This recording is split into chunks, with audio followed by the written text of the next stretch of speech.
এমন একটি সমুদ্র সৈকত যেখানে পা রাখলেই বালুর নিচে থাকা শয়তান সবাইকে গিলে খায়, আর সেখানেই ঘুরতে চলে যায় কয়েকজন তরুণ তরুণী। সেখানে তাদের জন্য বেঁচে থাকার জন্য মাত্র একটি নিয়ম রয়েছে, কোনো অবস্থাতেই সৈকতের বালু স্পর্শ করা যাবে না। চলুন জেনে নেওয়া যাক এই নিষেধাজ্ঞা অমান্য করলে তাদের সাথে আসলে কি ঘটতে পারে।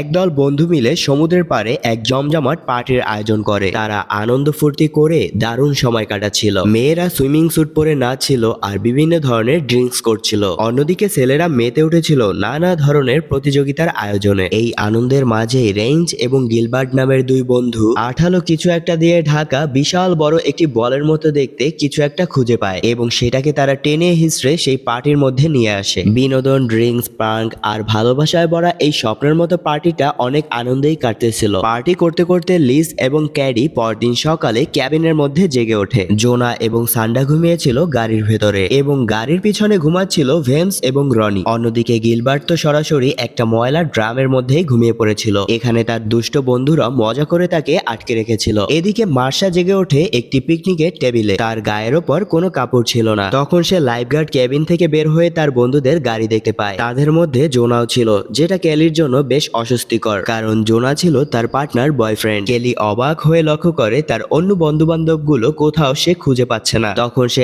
আশপাশের বালুর মধ্যে দেখতে পারে পড়ে রয়েছে শুধু তাদের স্লিপিং স্যুট। এদিকে মার্শা জেগে ওঠে, দেখে তার বিগিনের উপর অংশটি নিখোঁজ। তখন সে ভেবেছিল তার বান্ধবী হয়তো তার পোশাকটি নিয়ে গিয়েছে। এর মধ্যেই দেখা যায় মার্শার শরীর খুব প্রচন্ড খারাপ হতে শুরু করছে এবং সে বমি করতে যায়। কিন্তু তখনই ক্যালি লক্ষ্য করে সৈকতের সেই বালুর উপরে একটি পাখি এসে বসেছে। বালু যেন পাখিটিকে ভেতরের দিকে টেনে নিয়ে গেল। সে মার্শাকে সতর্ক করার চেষ্টা করে যাতে সে টেবিলের নিচে পা না রাখে, কিন্তু মেয়েটি তখন তার কোনো কথা না শুনেই বালুর উপর পা দিয়ে দেয়। সাথে সাথে তাকেও এক অদৃশ্য শক্তি যেন বালুর নিচে টানতে শুরু করে। মেয়েটি তখন মরিয়া হয়ে চিৎকার করতে শুরু করে। বাকি সবাই এতটাই মাতাল বা নেশা অবস্থায় ছিল তখন কেউই সেটা বুঝতে পারছিল না যে তার সাথে কি হচ্ছিল। তখন তাকে বাঁচাতে শুধু একজনই ছুটে যায়, তবে দুর্ভাগ্যবশত সেই ছেলেটিকেও সেই বালু টেনে ধরতে শুরু করে। সবাই এই ভয়ঙ্কর দৃশ্য দেখে তখন তারা গাড়ি স্টার্ট দিয়ে দ্রুত সেখান থেকে পালিয়ে যেতে শুরু করে, কিন্তু তারা তখন ব্যর্থ হয়। সবাই আতঙ্কিত হয়ে তাকিয়ে থাকে কারণ গাড়িটি তখন স্টার্ট নিচ্ছিল না। মিডস লাইফগার্ড ক্যাবিন থেকে একটি দড়ি খুঁজে পায় এবং সেটি দ্রুত ভেন্সের দিকে ছুড়ে দেয়, কিন্তু আফসোস দানবটা এতটাই বেশি শক্তিশালী ছিল কিছু সময়ের মধ্যেই দেখা যায় মানুষটিকে একদম খেয়ে নিচ্ছিল। এরপর দেখা যায় ভেন্স কিছুক্ষণের মধ্যে সেই বালুর মধ্যে তলিয়ে যায়। মার্শার ভাগ্য ঠিক একই রকম হয়। রনি কান্নায় ভেঙে পড়ে কারণ সে ছিল ভেন্সের প্রেমিকা। এতে সবার কাছে স্পষ্ট হয়ে যায় যে এটা কোনো সাধারণ চোরাবালি ছিল না, বরং তার থেকে ভয়ঙ্কর এবং প্রাণঘাতী কিছু ছিল। তখন তারা সবাই জরুরি সেবায় ফোন করতে যায়, কিন্তু তাদের সবার ফোন ছিল সেই গাড়ির ডিকির মধ্যে। গত রাতের পার্টির কোনো আপত্তিকর ছবি বা ভিডিও যাতে না করতে পারে সেই জন্য তারা সেই একটা গাড়ির ডিকির মধ্যে সবার ফোন বন্দি রাখে। এরপর জোনা সেই গাড়িটিকে আবারও স্টার্ট করার চেষ্টা করে, কিন্তু মনে হচ্ছিল গাড়ির ব্যাটারি পুরোপুরি চার্জহীন হয়ে গেছিল। এরপর দেখা যায় তাদের মধ্যে একজন পরীক্ষা করার জন্য বালুর উপরে হাত এগিয়ে দেয় এবং দেখতে পায় বালুর মধ্যে থেকে সুতোর মতো ক্ষুদ্র ক্ষুদ্র ধারালো লোম জাতীয় কিছু বেরিয়ে আসে। এইদিকে ময়লার ড্রামের মধ্যে ইলবার্টের ঘুম ভাঙে। সে তখন বুঝতে পারে সে ভেতরে আটকে গেছে এবং কোনো মতেই সেখান থেকে বের হতে পারছে না। তখন বন্ধুরা তাকে অনুরোধ করে সে যেন একটুও ওখান থেকে নড়াচড়া না করে, কিন্তু সেই বেচারা কিছুই বুঝতে পারে না। ইলবার্ট প্রথমে এই পুরো বিষয়টি বিশ্বাস করতে চায় না এবং সে ভাবে এটা হয়তো বন্ধুদের কোনো প্রাঙ্ক বা রসিকতা। এমনকি সে নিজেও সেখান থেকে বের হতে পারছিল না এবং তাকে সাহায্য করার জন্যও কেউ এগিয়ে আসছিল না। এভাবেই বহু ঘন্টা পার হয়ে যায়। তখন দেখা যায় রনি তার ডায়েরিতে কিছু একটা লিখছিল এবং অন্যদিকে জোনা এবং সান্ডা ঝিমাচ্ছিল, আর ইলবার্ট অতিরিক্ত গরমে সেখানে সানস্ট্রোক করেছিল। এরপর দেখা যায় ক্যালি মিসকে জিজ্ঞেস করছিল গতরাতে আসলে কি ঘটেছিল, কেন আমরা গতকাল বালুর উপর দিয়ে স্বাভাবিকভাবে হেঁটে বেড়াতে পারছিলাম আর আজকে কেন পারছি না। তখনই দেখা যায় সেখানে থাকা তার বন্ধুরা রোদে পুড়তে থাকে, তাই তাদের জন্য তখন একটি সানস্ক্রিমের টিউব তাদের দিকে ছুড়ে মারে। এরপর সে আবারও সবার সামনে প্রশ্ন করে এক রাতে এমন কি বদলে গেল যে আমরা স্বাভাবিকভাবে বালুর উপর হাঁটতে পারছি না। তারা সবাই বুঝতে পারে সৈকতের মধ্যে থাকা সমস্ত কিশোর কিশোরী তখন নিখোঁজ হয়েছিল। তারা সবাই এই নরকের বালুর ফাঁদে শিকার হয়েছিল। সৈকতের মধ্যে শত শত মানুষের মধ্যে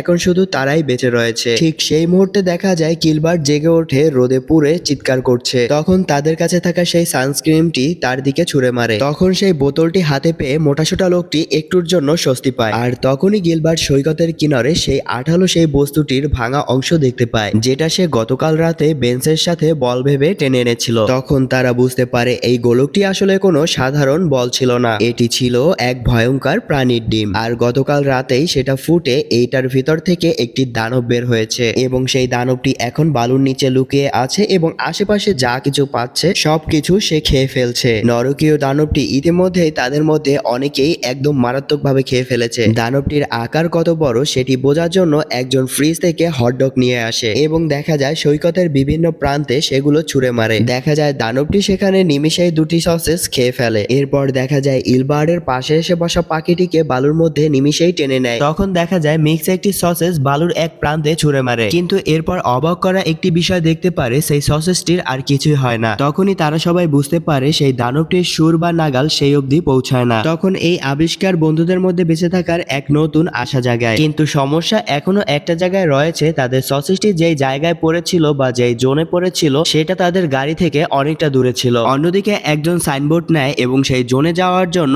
একটি রাস্তা তৈরি করতে শুরু করে। এই বিপজ্জনক পরিস্থিতির মধ্যেও দেখা যায় কেলির সঙ্গে সে ঝগড়া করতে শুরু করে, কারণ তার অন্য একজন নতুন প্রেমিকাকে তার সঙ্গে দেখে প্রচুর হিংসা করছিল। এরপর জোনা কোনো মতে সেই টেবিল পর্যন্ত পৌঁছায়, কিন্তু হঠাৎ তার পায়ে থাকা সেই বোর্ডটি বালুর উপরে পিছলে যেতে শুরু করে। এর ফলে সে বালুর খুব কাছাকাছি ঝুঁকে পড়ে। মনে হচ্ছিল যেন বালুর নিচে থাকা সেই দানবটি ইচ্ছে করেই তার বোর্ডটি নড়িয়ে দিচ্ছিল। তখনই দেখা যায় বালুর মধ্যে থেকে সেই ভয়ঙ্কর দানবের সুর বের হয়ে এসে আঘাত করে জোনার পেটে জখম করে দেয়। তখন সে কোনো মতে লাফ দিয়ে সেই টুলের উপর উঠে পড়ে এবং সে এতটাই দুর্বল হয়ে পড়ে যে সেখানেই জ্ঞান হারিয়ে যায়। দেখা যায় যখন তার জ্ঞান ফেরে সে ব্যথাতে তখন চিৎকার করে ওঠে। সেই ব্যথা ছিল যেন জেলিফিশের কামড়ের মতো এবং ব্যথাটি অত্যন্ত ভয়ানক ছিল। তাকে দেখে বোঝাই যাচ্ছিল বালুর নিচের দানবটি ছিল অনেক বেশি বিষাক্ত। এরপর জোনা সেখানের বালুর উপরে পড়ে থাকা একটি ব্যাগ দেখতে পায়। ব্যাগ থেকে একটি কলা বের করে সে বালুর উপর ফেলে পরীক্ষা করতে শুরু করে, কিন্তু দানবটি সেটা স্পর্শ করেনি। জোনা তখন লক্ষ্য করে কলাটা পড়েছিল ক্যাম্প ফায়ারের সেই ছায়ের উপরে। জোনা তখন তার নিজের জীবনের ঝুঁকি নিয়ে সেই ক্যাম্প ফায়ারের ছায়ের উপরে লাফ দেয়। দেখা যায় আশ্চর্যজনকভাবে তার কোনো ক্ষতিই হয় না। তখন সে বুঝতে পারে এই বালুতে থাকা দানবটি আগুন এবং পোড়া ছাইকে ভীষণ ভয় পায়। এরপর দেখা যায় জোনা নিজেকে কিছুটা সামনে নিয়ে সেই কলাটি খেয়ে ফেলে, কিন্তু আশ্চর্যজনকভাবে তার পেটের ক্ষতটি ভয়াবহ রূপ নিচ্ছিল এবং সেখানেই পচন ধরতে শুরু করেছিল। কেলি জোনাকে দ্রুত টেবিলের দিকে ফিরে আসতে বলে এবং ব্যাগের ভিতর দেখতে বলে। ব্যাগের ভিতরে সে কিছু খাবার বা পানীয় পায়। সেই পানিগুলো সবার কাছে সে বিলিয়ে দিতে শুরু করে। এদিকে দেখা যায় জোনার অবস্থা ক্রমশই খারাপ হতে শুরু করে, এমনকি তার পেটের ক্ষত থেকে দেখা যায় অদ্ভুত সুর বের হতে থাকে। জোনা সেই নরকীয় যন্ত্রণা সহ্য করে সেই পিকনিকের টেবিলের উপর শুয়ে পড়ে। এরপর দেখতে পায় বালুর উপর সেই বোর্ডগুলো যেন নিজে নিজেই নড়ছে। এর অর্থ হলো জোনা আর সেই গাড়ির কাছে কখনোই ফিরে আসতে পারবে না। এমনকি গাড়ির ভেতরে থাকা সান্ডা আর রনিও তেমন একটা নিরাপদেও ছিল না। দেখা যায় বালুর সেই দানবটি আস্তে আস্তে গাড়ির চাকাতেই খেয়ে নিতে শুরু করে। তখন পাশ থেকে একজন চিৎকার করে বলে, যেভাবেই হোক আমাদের সেই মোবাইল ফোনগুলো বের করতেই হবে। এরপর রনি গাড়ির ভেতরে থাকা সেই ডিকির মধ্যে মোবাইলগুলো উদ্ধার করার চেষ্টা করে। এখন সান্ডা গাড়ির প্রান্তে দাঁড়িয়ে রনির হাত শক্ত করে ধরে থাকে এবং গাড়ির ঢিকি খোলার চেষ্টা করতে থাকে, কিন্তু কয়েকবার চেষ্টা করার পরে তারা বুঝতে পারে এভাবে গাড়ির ঢিকি খোলা সম্ভব হবে না। এখন তাদের অন্য কোনো উপায় দরকার। কেলি টাওয়ারের লাইফ গার্ডের একটি রেস্কিউ হুক খুঁজে পায় এবং সেটি দ্রুত তাদের দিকে ছুঁড়ে মারে। এরপর দেখা যায় রনি এক হাতে সান্ডার হাত আর অন্য হাতে হুকটি ধরে কোনো মতে গাড়ির ঢিকিটি খুলতে সক্ষম হয়, কিন্তু সে মোবাইলগুলো বের করার আগেই দেখা যায় সেই গাড়ির ঢিকিটি হুট করে বন্ধ হয়ে যায় এবং তার পায়ের আঙ্গুলগুলো সেখানেই চাপা পড়ে আটকে যায়। ঠিক সেই মুহূর্তে সৈকতে একটি টহলদারি পুলিশের গাড়ি এসে হাজির হয়। সবাই তখন পুলিশ অফিসারকে চিৎকার করে এই বিপদের কথা তাকে আগেই সতর্ক করে দেয়, কিন্তু অফিসার সভাপতি তাদের কথা বিশ্বাস করে না। সেভাবে তারা হয়তো কোনো নিষিদ্ধ মাদক সেবন করেছে, তাই তারা বাঁচার জন্য উল্টোপাল্টা বকছে। এরপর দেখা যায় পুলিশ অফিসারটি শান্তভাবে সেই গাড়ি থেকে নেমে আসে, কিন্তু আশ্চর্যজনকভাবে তার কোনো ক্ষতি হচ্ছে না। সে অক্ষত অবস্থায় দাঁড়িয়ে বাকি সবাইদের নিয়ে উপহাস করে এবং গ্রামের মধ্যে আটকে থাকা সেই মধুকে দেখে সে অনেক মজা পায়। এরপর তারা সবাই বুঝতে পারে অফিসারটির বেঁচে থাকার কারণ হচ্ছে তার পায়ের জুতো, কারণ জুতোটি ছিল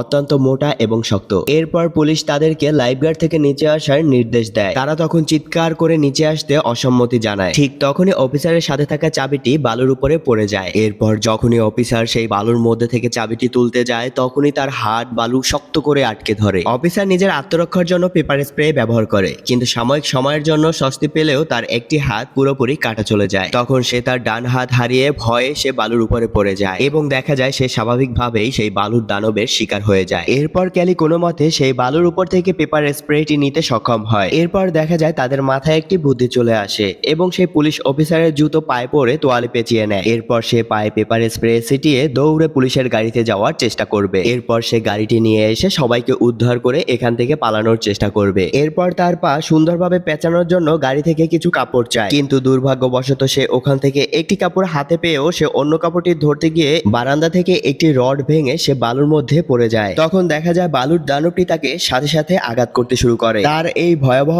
অবস্থা দেখে তার বন্ধুরা কেউই তাকে সাহায্য করতে পারে না। অসহায়ভাবে তারা তার মৃত্যুর কয়েকটা সেকেন্ড নিজেদের চোখের সামনে দেখতে পায়। তার মৃত্যুতে কেলি পুরোপুরি ভেঙে পড়লেও সে এখনো হাল ছাড়তে রাজি নয়। তখন সে সান্ডাকে বলে সে যেন সেই রডটি পিকনিকের টেবিলের দিকে আগিয়ে ধরে। তখনই দেখা যায় নিজের টাওয়ার থেকে লাফ দিয়ে সে গাড়িতে চলে আসে। গাড়িতে ঢুকেই দেখা যায় কেলি সান্ডাকে জোরে সোরে একটা চর মারে, কারণ সান্ডা গত রাতে কেলির বয়ফ্রেন্ডের সাথে রাত কাটিয়েছিল। এরপর কেলি দেখতে পায় জোনা এখনো বেঁচে আছে। এই চরম মুহূর্তেও তারা একে অপরকে দেখা যায় ভালোবাসার স্বীকারোক্তি দেয়। এরপর কেলি আর সান্ডা মিলে সেই মেয়েটির আটকে থাকা আঙুলগুলো সেই ডালা থেকে বের করতে সক্ষম হয়। মেয়েটি তখন তীব্র যন্ত্রণায় ছটফট করছিল এবং সে ভাগ্যের জোরে এই ব্যথার ফাঁদ থেকে বের হতে পারছিল। তখন তারা দুজন মিলে তার হাতে ব্যান্ডেজ করে দেয়। এদিকে কিলবার্ট বুঝতে পারে সেই ড্রাম থেকে বের হওয়ার চেষ্টার সময় তার পেটটি হালকা করে কেটে গিয়েছে এবং তার রক্ত তখন বালুর উপরে টপ টপ করে পড়ছিল, যেটা তখন সেখানে থাকা দানবটি টের পেয়ে যায়। এরপর দেখা যায় সান্ডা সেই ভাঙা রেলিং এর টুকরোগুলো ব্রিজের মতো ব্যবহার করতে শুরু করে। মূলত সে পিকনিক টেবিলের উপরে শুয়ে থাকা জোনার কাছে যাওয়ার চেষ্টা করে। তখন দেখা যায় তার পিছু পিছু অন্য মেয়েগুলো হাঁটতে শুরু করে। এমন অবস্থায় দেখা যায় সেই রেলিং এর উপর থেকে হাঁটতে গিয়ে একটি মেয়ে হুচট খেয়ে বালুর উপর পড়ে যায় এবং সাথে সাথে পেপার স্প্রে তার দিকে ছেটাতে শুরু করে, কিন্তু তাতে কোনো লাভ হয় না। বালুর মধ্যে থাকা সেই দানবটি তাকে টেনে ভিতরে নিয়ে চলে যায়। এখন সান্ডা নিজের পুরনো পরিকল্পনা কাজে লাগাতে শুরু করে। সে তখন তার পায়ে ভালোভাবে তোয়ালে জড়িয়ে নেয় এবং পেপার স্প্রে করে এক দৌড়ে সে গাড়ির দিকে চলে যায়। সে তখন পুলিশের গাড়িতে লাফিয়ে উঠে অনেক বেশি আনন্দিত হয়ে যায়, কিন্তু দেখা যায় কয়েক সেকেন্ড পরেই বালুর দানবটি গিলবার্টকে আক্রমণ করে। ভয়ানক সে বালুর মধ্যে থাকা দানবটি কয়েক সেকেন্ডের মধ্যে ড্রামটি ফুটো করে তাকে নিমিষেই টেনে হিঁচড়ে বালুর মধ্যে নিয়ে যায়। এরপর দেখা যায় বালুর মধ্যে থেকে সেই দানবটির বিশাল লম্বা সুর বের হয়ে আসে এবং পুলিশের গাড়িতে সে আঘাত করতে শুরু করে। সেই আঘাতে গাড়ির উপর থেকে সান্ডা ছিটকে পড়ে তার জ্ঞান হারিয়ে ফেলে। সান্ডার যখন জ্ঞান ফিরে আসে সে তখন গাড়িতে দেখে একটি হাওয়াই বোট রয়েছে। সে তখন সেটিকে ফুলিয়ে তার ভিতরে চড়ে বসে এবং তাদের দুজনকে সে উদ্ধার করে গাড়ির মধ্যে নিয়ে আসে। ঠিক তখনই দেখা যায় বালুর মধ্যে থেকে একটি বিশাল লম্বা সুর বেরিয়ে এসে কেলির উপর আক্রমণ করে। তখনই তারা দ্রুত গাড়ির মধ্যে থেকে একটি পেট্রোলের বোতল পায় এবং সেই প্রাণীটির উপরে সে পেট্রোল দিয়ে আগুন দিয়ে জ্বালাতে সক্ষম হয়। এরপরে তারা দ্রুত গাড়ির মধ্যে নিজেদেরকে বন্দী করে নেয়। তখন সেই প্রাণীটি প্রাণপণ চেষ্টা করে তাদেরকে ধরার জন্য।